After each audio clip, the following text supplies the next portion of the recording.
别看它只有饼干大小，外形很迷你，大立云康科技成功把医疗级专业技术化繁为简，让睡眠监测不再耗时又费力。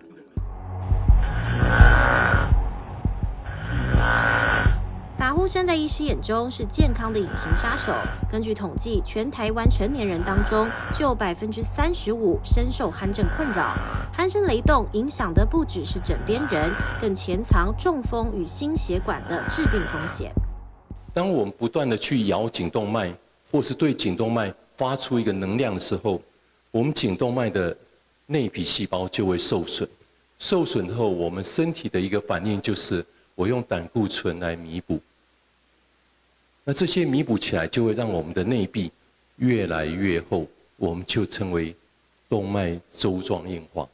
医学研究发现，特定形态的鼾声与颈动脉粥状硬化密切相关，及早监测、预防成为关键。但台湾睡眠医学学会庄立邦理事长指出，全台慢性失眠人口超过215万人，接受睡眠检查的比例却只有1/10。原因在于传统睡眠检测流程繁琐，还必须到医院睡上一晚，反复奔波，加上不适感高，让不少民众因此却步。那一般睡眠检查，大家如果有去医院看那个都要排非常久了，大概起码3个月到半年。当然在医院的检查就是那种重型设备级的，把你全身都贴满了电极啦，包括颈部啦、脚啊什么都贴满电极。叫睡眠治疗师他就一个晚上就看1个2个这样一直翻，你知道吗？7、8个小时你那个报告他现在有这些云端的科技，加上一些 AI 的辅助，他报告弄上去大概几分钟就可以出来，医生也轻松，病人也轻松嘛。医病两端痛点同步解决，全台首创的医疗级睡眠云度眠检测仪，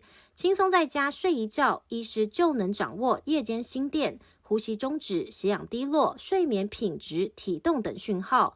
2023年，大立云康科技创下业界首例，获得台湾睡眠医学学会认证。再经3年收案研发，今年再升级，完成鼾大师度眠，扩建鼾声云系统。不仅多了鼾声能量分析，更搭配云端远距追踪机制，连续多晚数据可以每日回传医疗院所，辅助医师诊断打鼾、呼吸睡眠中止、失眠、血氧低落、心律不整等等，以及追踪治疗效果，建立长期睡眠管理。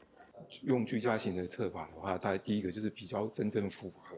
他在家里实际上睡觉的状况，然后第二件事情是它可以做到连续性的监测。那基本上来讲，就是我们对于治疗后的改善，那或者说遇到治疗后的复发，然后怎么样去及时去侦测出来。使用鼾大师度眠进行治疗效果追踪，透过趋势图清楚呈现治疗前、治疗后睡眠呼吸中止指数变化。深睡比例提升，血氧回到正常范围，以及打鼾次数下降，音量降低，中高频的不良鼾声类型也逐渐减少。李学宇教授说明，数值化的睡眠资料有助于医师快速判断治疗状况，提升临床沟通效率，也能及早发现睡眠问题的潜在风险。